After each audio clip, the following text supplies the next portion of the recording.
All right, thank you so much, everyone. I am very happy now to introduce our panel, starting with the moderator, Dr. Meredith Lilly, who is an associate professor at Carleton's Norman Paterson School of International Affairs, where she holds the Simon Reisman Chair in International Economic Policy. Previously, she served as a senior advisor to Canadian Prime Minister Stephen Harper and currently serves as a member of our advisory council. We also have Jean-Marc Ruest, the Senior Vice President, Corporate Affairs and General Counsel for Richardson International. In this role, he manages all legal affairs for Richardson International and its subsidiaries and oversees Richardson's relations with governments and industry associations. Kevin Auch is a farmer and chair of Pulse Canada. Kevin operates a dryland and irrigation family farm in southern Alberta.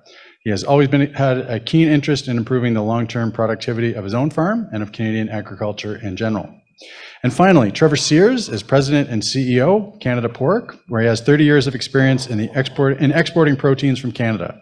In October of 2019, he was appointed to as the president and CEO of Canada Pork. Meredith. Thank you. Thanks very much, and welcome to all of our panelists. I'll get right into it because 45 minutes is going to fly by with three panelists, and I want to make sure that we have time for audience questions. So what I thought is that we're going to spend about 30 minutes in a moderated Q&A, and where we'll hear directly from our panelists, and then with about 15 minutes left, we'll turn to the audience and give you an opportunity to ask your questions. And so for the first question, I'm going to direct it to Trevor. And then what I'll do is with each question, I'll have the other two panelists jump in with additional comments that they might have. So today's session is about the Indo-Pacific strategy. It's kind of the first major foreign policy statement in a number of years, and so it's been welcome in a number of corners. But you know, from when I was thinking about this panel today, from my perspective, Canadian agriculture has recognized the opportunity in the region for a really long time. Certainly, when I was working in government, agriculture was one of the big sectors that was expanding into the region. And so we already have mature markets, well-established trade ties, whether it's things like bilateral trade with Japan on beef and pork, or larger trade pacts like the Trans-Pacific Partnership. At the same time, I think there's been a number of changes in recent years, and perhaps there's new opportunities for Canadian agriculture that I can learn about today from our panelists. You know, India, I think, has changed its posture a little bit, and it's stepped back from some of its more protectionist positions that it's held in the past. And certainly safe, reliable, consistent crops from Canada compared to some other countries, recognizing that everyone's facing challenges these days, means perhaps Canada is a more attractive supplier than some other regions to the Indo-Pacific. So, starting with Trevor, what do you see as opportunities for Canadian pork in the Indo-Pacific? And do you think these are new opportunities, or is an expansion of more of the same, or how do you think about the region? Yeah, so thank you very much, Meredith. It's great to be here today. For us, I think it's mostly an expansion, maybe to set the stage a little bit for context. Canada exports about 70% of the pork that we produce to about 80 countries, 80 plus countries, for a value of $5 billion.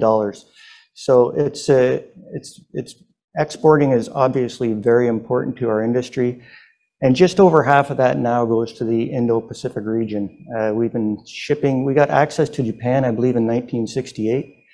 So we have been shipping to the region for a long time. I think, you know, with the Indo-Pacific strategy, you know, it's good to have a strategy. I think how we use it, how it can help us, for us, it's access, access, access. We need access to those markets. We need uninterrupted access to these markets, which is no easy feat, as we've seen. We also, you know, we'd like to see some more FTAs, and I think the ASEAN FTA discussion with Canada is ongoing, so we'd like to see that move forward a little bit. And part of the Indo-Pacific strategy is putting an office in the region. And I think Dominic Barton mentioned it earlier, the relationships. So having those people on the ground in the markets, especially in Asia, the relationship component is very important. So from a government to government, association to association, and even on the commercial side. Because we often run into issues in markets when you export a load of pork, there's a problem with the certificate. If those in-market relationships exist, then it can be a quick phone call to deal with an issue. But if that relationship's not there and those issues get raised up to a high level, sometimes they kind of spin out of control and can cause problems for us. So I think the relationships in those markets is very important as well. Excellent, good. And what about you, Kevin, when you think about your sector and the pulse industry? What are your thoughts about the Indo-Pacific? Oh, there's huge opportunities there. Right now, about 35% of our pulses, our exports go to China alone, 11% into India, and I think it's 9.5% into Bangladesh. But that's a huge area, and it's a huge population. I think it's by 2030, they're expecting 2/3 of the middle class in the world to be in that area.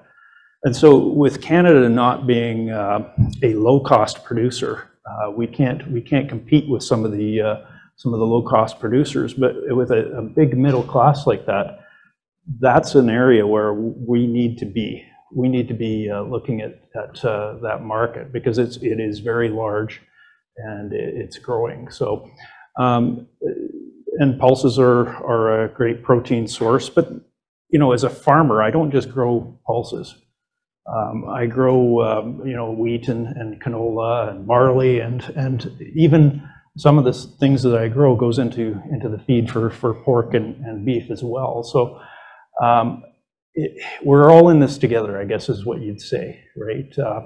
So we have to look at this as a team approach, and like Trevor was saying, the ASEAN office that's there, that's an important part of this. We have to make sure it's funded well. If we're going to go into those areas, we have to make sure that we do support them and make sure that we're doing that. And I think we're talking about that a little bit later too. So I'll just pass it on to Jean-Marc. Sure. Yeah, I agree with everything that's been said. It kind of strikes me when we talk about Indo-Pacific strategy as though it's something new that we're embarking upon, but we have been trading in the area for a long time, and if we haven't been doing so to the extent that certain people think we ought to have been, there's probably reasons for that. And so having a strategy, I guess, will only be effective if the strategy is to take into account and tackle what those challenges are, why more volumes aren't going in. And some of those things simply are beyond our control. And so we have to understand what we can control and what we can't. I think that there's a tendency when we look at trade policy, at least in the grain and oilseed sector, of taking an overly simplistic view of the sector. And I'd say that it's maybe a problem that we have in setting ag policy generally, is a tendency of oversimplifying a very complex sector. And so we start kind of from this impression, well, we produce a lot of grain and oilseeds in Canada, and they seem to consume a lot in the Indo-Pacific region, and so why aren't we accessing those markets? But there are so many different characteristics and types of grains and oilseeds. We have to understand what they are actually using that product for. We can't shove down to them something that they can't use or can't afford to use. We have to clearly understand what they're using. And so I think that as part of this strategy in increasing our trade, we've talked about things like access and addressing non-tariff barriers, et cetera. I think we have to continue supporting and investing in some of the agencies that we have that understand the uses of that product in those countries, do the promotion of our products, and try to match up their uses with what we produce. So I think of the work that the Canola Council does to promote canola and how to use our product in their countries. I think of Cereals Canada and formerly what was the Canadian International Grains Institute, CGAI, that has a very long history of matching up buyers, understanding buyers' needs, and finding solutions for them with Canadian products that are going to come at a premium price. We have to accept that. We'll talk about that later. And really promoting the effective use of those products. So as part of that strategy, we really have to support meaningfully through funding and other types of support, those types of industry-led initiatives. Okay, thanks. So two of you actually have talked about this funding piece. And so as I think about the opportunities then, if I understand correctly, is it your view that associations, really industry-led associations, is the best place for understanding the market and what those foreign markets are most interested in? Well, I think simplistically, yes. I think there's probably a reason why trade is being done in a certain jurisdiction and why it's not being done in a certain jurisdiction. That's how you get to understand what is the issue to be addressed, is through direct discussions with industry. Okay, and so that's a good segue to talk about some of the challenges, because as you say, if we're not exporting to certain markets, or we're not involved in markets, there's likely a reason. So along with opportunities come risks, and some of those are specific to the Indo-Pacific. Some are you would see in other parts of the world as well. But certainly, I think China's become a more aggressive player globally. And each of your sectors has probably been on the pointy end of a stick at some point when it comes to China. I remember the canola ban days well, and some of the issues with pork as well at one point. And so, Kevin, whether you want to answer this as a farmer, as someone who's felt personally some of the impacts of these kinds of swings, or more generally with the sectors that you represent, what do you think about some of the rising areas of risk for Canadian agriculture in the Indo-Pacific, and are those specific to certain markets, regulatory issues, crops? What are the things that really concern you, risks and threats, and how are you thinking about those? Yeah, well, as a farmer, and as chair of Pulse Canada, we look at some of the protectionism that's coming down the pipe, and for example, the phytosanitary and some of those things happening in India, weed seed. So some of these issues, they have their own farmers, and they want to protect them. I get it, but we need to set up some kind of transparency in the rule system, and have everybody understand what the rules are, what they can be, because it all comes back down to the producers that I represent. The Richardsons of the world aren't taking delivery of your product, and the price is lower. All this stuff builds risk into the system, which has to be transferred through the line, and the buck stops at the farm. So the protectionism is a huge one. Some of these non-tariff barriers too, like the phytosanitary thing. We have the fumigation issue with peas going into India as an example. And just talking with our trading partners, we had the NAFID guys from India come to Canada. They came to the conference here, and Pulse Canada took them around and took them to different processing plants and just showed them. It's all part of the relationship building. Well, they did come to my farm as well, and that was a very interesting thing, because as they drove up to my farm, they looked at the irrigation pivots that were just in the field by my house. So they drove in the yard, and they were very interested in the irrigation. And so I said, well, let's just jump in a couple of side-by-side vehicles, and we'll go out and have a look. I'll give you a tour. They said, oh no, we've been in the car for a couple hours. Can we just walk out there? So okay, that was great. So we walked out there. Well, on the way out there, they had to walk through my bin yard. So I'm showing them some of the things that my bins have, like the aeration system to help preserve grain. I rolled open my seed bin with the chickpeas, ran some on the ground, and showed them the chickpeas. They had a question right away. Okay, how many times, what year was this production? I said, well, it's last year's production. How many times have you fumigated it? Well, no, I haven't fumigated. I don't need to fumigate it. Oh, well, how long would this keep? I said, well, in these conditions, 30 below winters, in this bin with no moisture getting in, it'd be indefinitely. So we have the protections in Canada to preserve our product, and that was a very organic or natural way of showing them, and it wasn't staged at all, right? They're the ones who wanted to go through my vineyard to get to the pivots. And that's the kind of communication that we need to do with some of our partners, is have those relationships where they can see that we're not just telling you a story. We're doing these things that are making safe products. So that's just a little story. I guess I went on a bunny trail there, but that's, you know, that's some of the things that we can do to combat some of these issues like protectionism. So. Well, it's a really good story though, because I think it shows an area of huge difference where lots of misunderstanding can happen in a home market where a certain set of rules are applied because that's what makes sense there. You don't have minus 30-degree winters and necessarily the same conditions, and so providing that understanding, I think, would actually be quite vital. So it was a happy accident. Trevor, what about from pork's perspective, or if you want to think about meat more generally, risks when you think about trading in the Indo-Pacific and exporting there? What are some of the threats and problems, real challenges you're facing?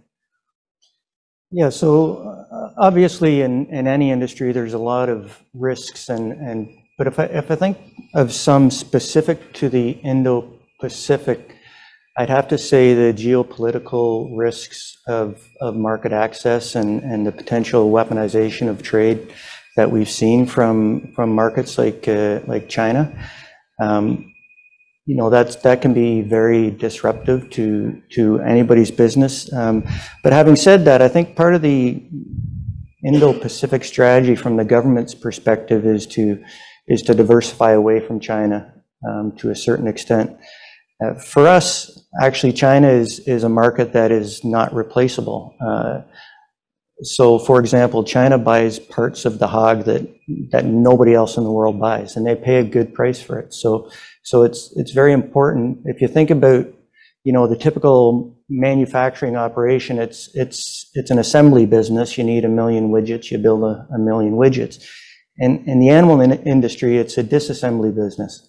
So if you want a bacon sandwich, you want those pork bellies. You're also going to have pork heads. You're going to have pork tails and feet and organs.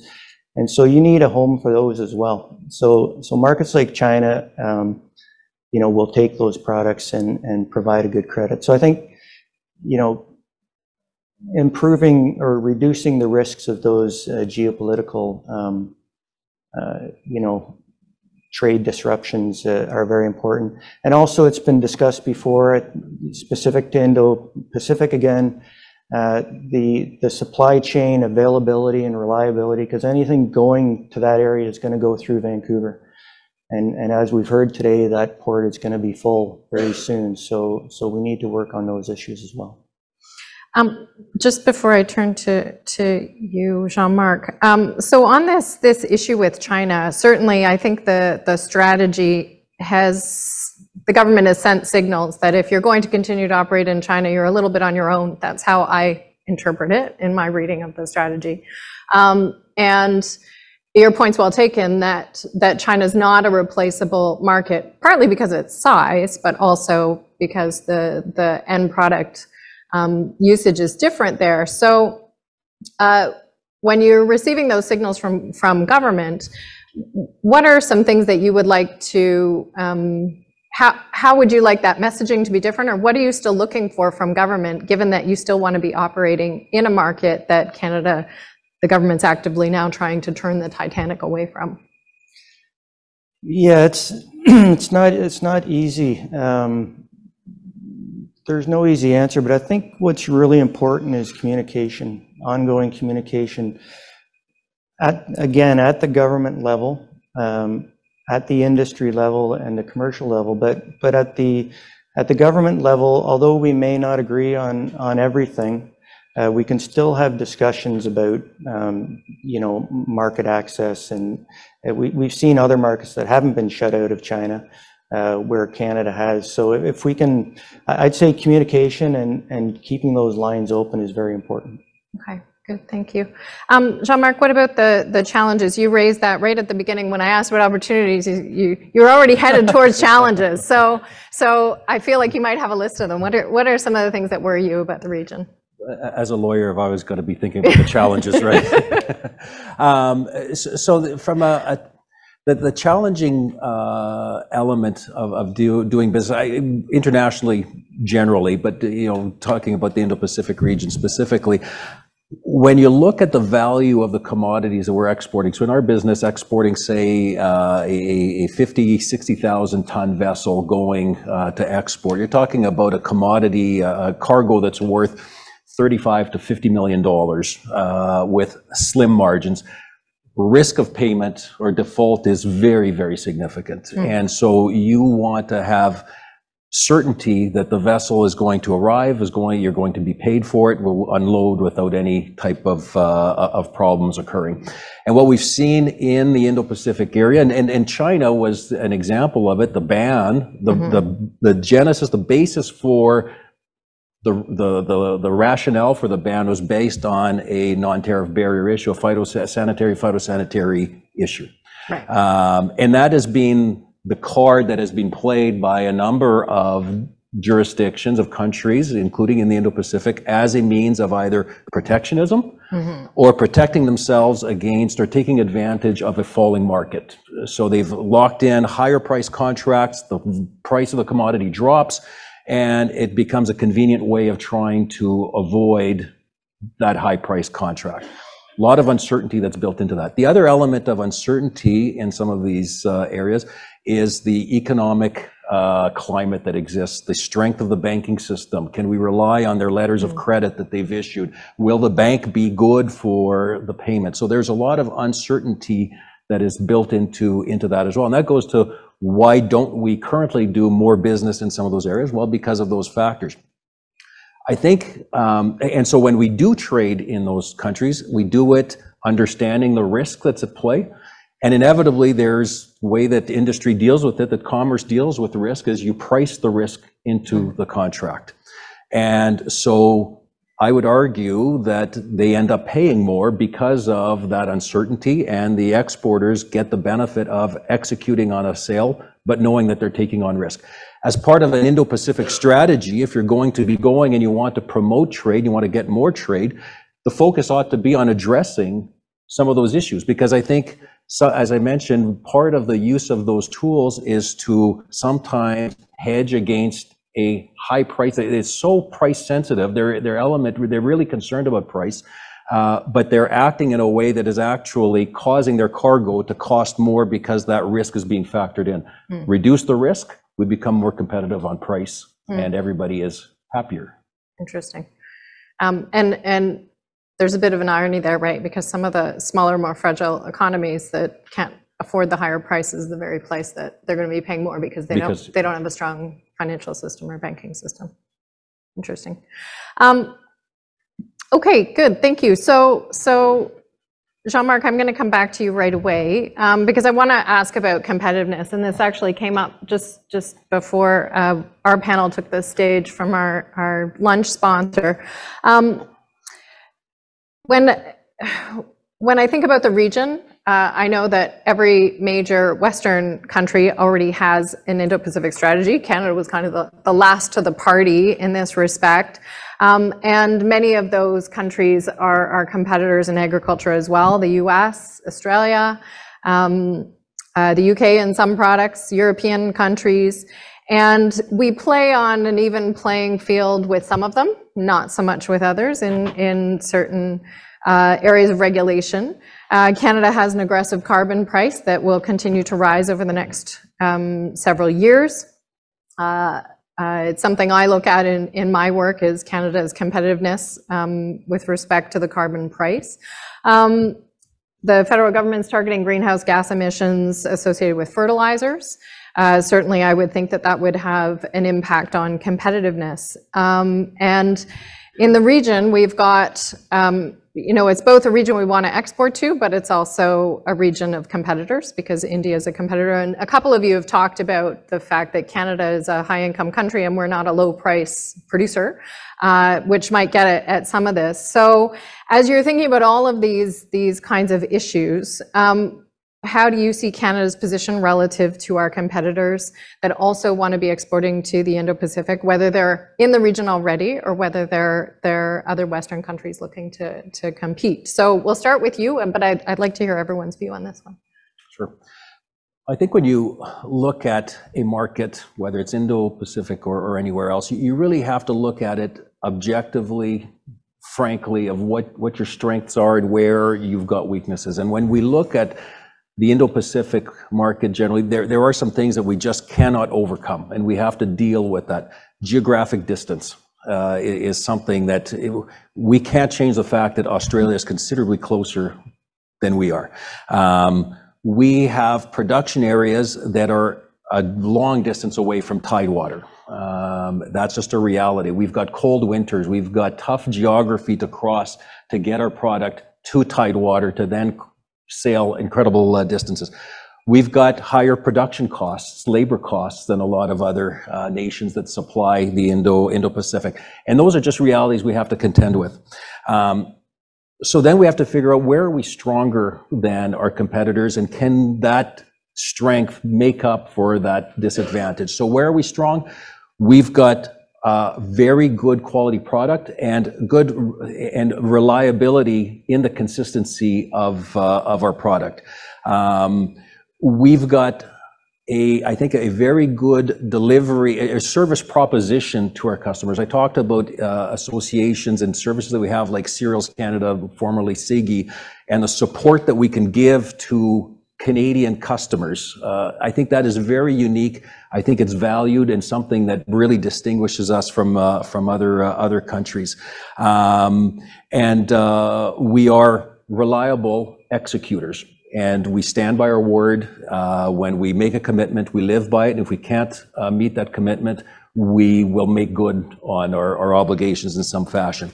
But we're being challenged on that front. And that, to a certain extent, that was our trademark and those were our strengths. And I think it's slowly eroding. And so we've seen that we have become less and less reliable as an exporter.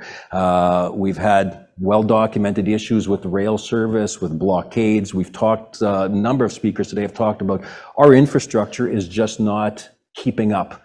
And so we've got, I'd argue, the other element that not many people have talked about today is, apart from the lack of investment in infrastructure, we have a growing problem with local interests preventing us from being able to actually operate the existing infrastructure. You look at some of the challenges we have in the Port of Vancouver. I see it in the Port of Hamilton. I see it in the ports of Quebec and Sorel.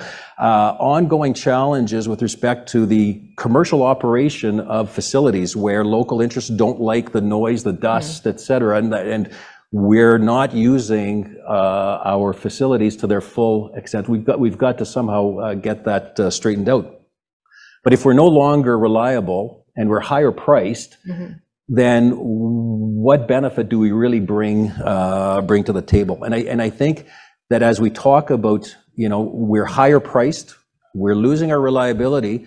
And I'm very concerned that some of the policies that we're pursuing from an agricultural standpoint, you mentioned some of them, and there were mention of them earlier today about the sustainability policies that are being considered, will have an impact on the cost of production. And that will be reflected in the cost of the product. We talk a lot about, well, we've got this goal of improving sustainability, and without jeopardizing production, and in fact increasing production because of the growing need. I hear a lot about what we're going to be doing on the sustainability side, very little about how that is going to impact or not impact production, and nothing at all with respect to how we're going to increase production. And so from a longer term view, you're going to see, I think, increased cost that's going to have to be borne by somebody. And so the question for us really is that going to be picked up by the Indo-Pacific customers that are already pressured on price, or is it going to be reflected back to people like Kevin at the farm gates that are just going to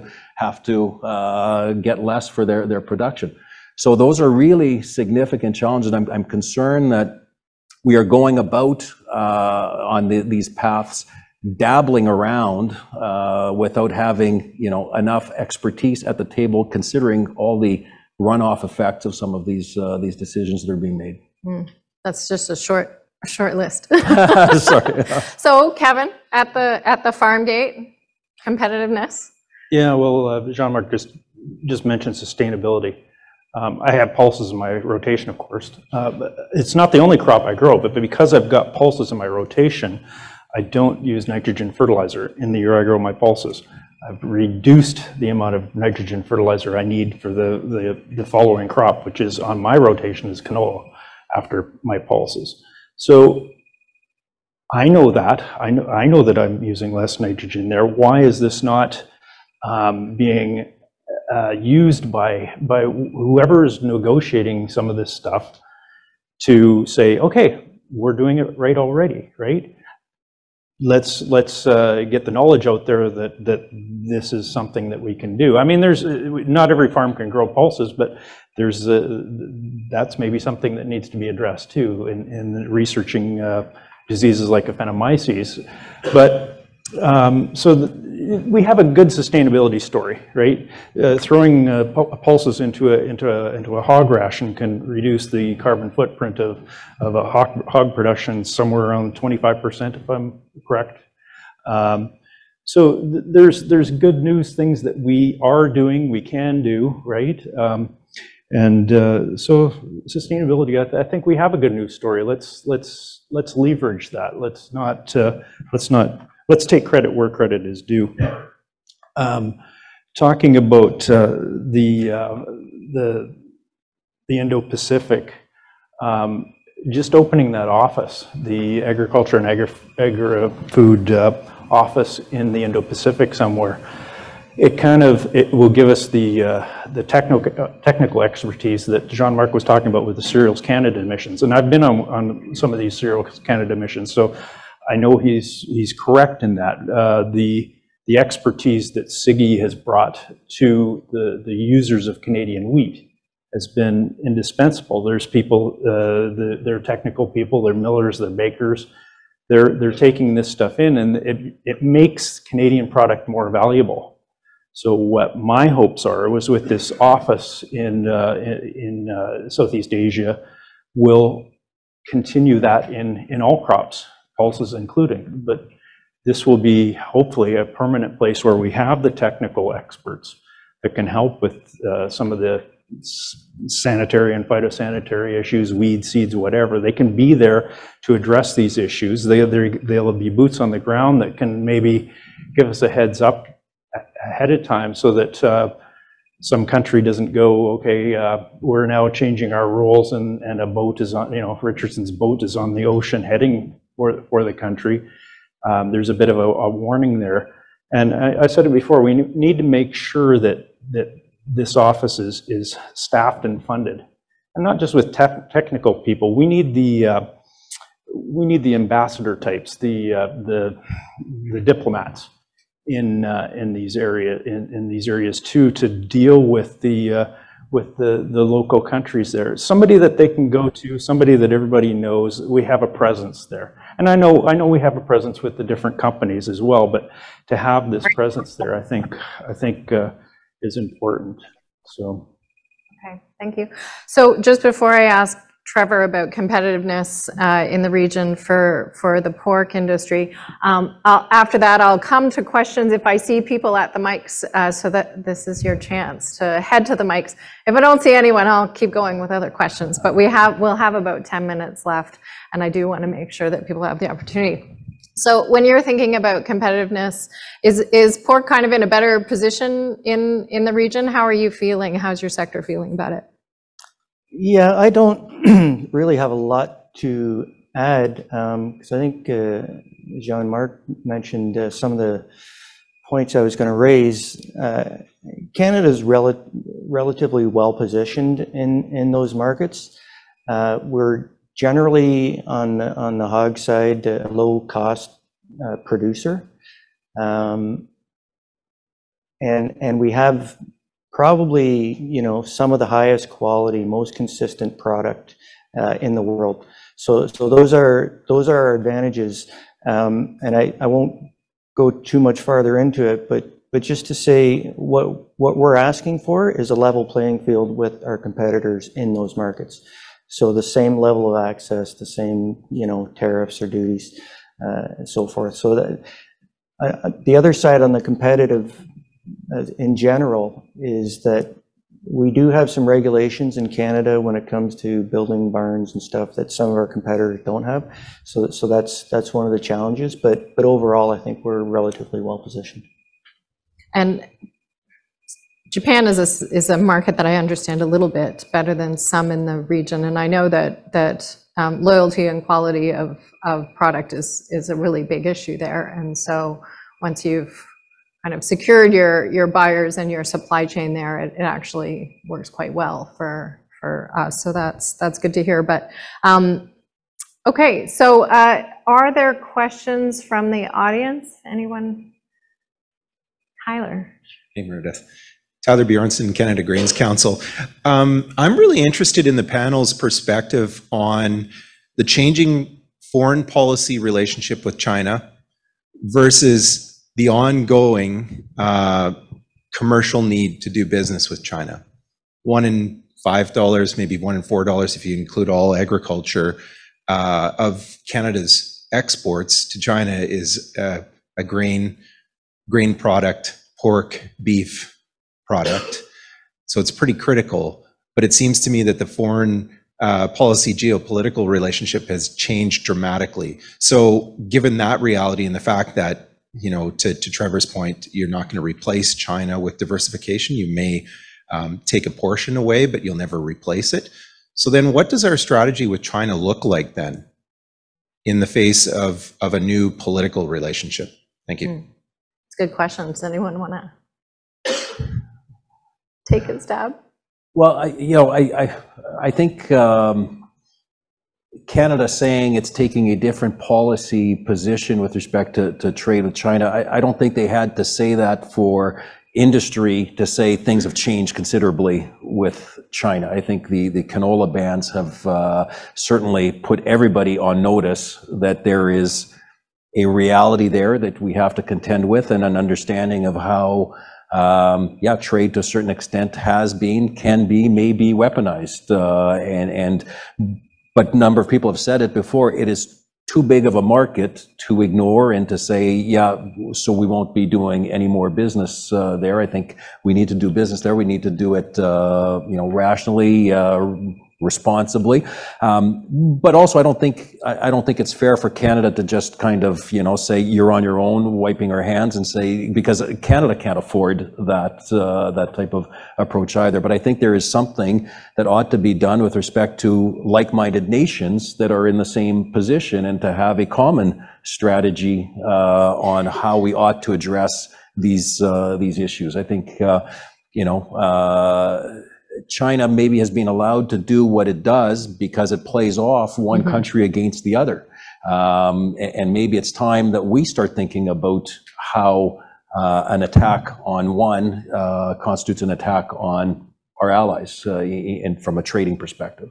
And Article 5 for agriculture, NATO, Article 5 NATO. Certainly, I think there was some evidence of that with a couple of the bans that allies were undercutting each other, and in the long run, perhaps that doesn't reflect our long-term interests in how we operate.